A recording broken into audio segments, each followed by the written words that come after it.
PNP nagsagawa ng command conference 6 na araw bago ang eleksyon. Maabante sa balita si Abante reporter Edwin Balasa.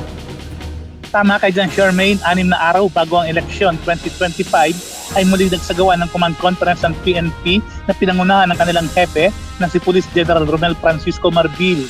Ayon kay PNP Public Information Office Chief Police Colonel Randolph Tuanyo, ang command conference ay dinaluhan ng command group at ng mga regional director.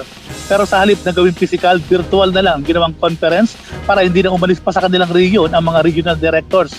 Sa pagpupulong ay nagbigay paalala si Marbil sa mga dapat gawin sa eleksyon at kinumustrin niya ang lakad at ang latag ng seguridad sa bawat region para matiyak ang kahandaan ng mga ito.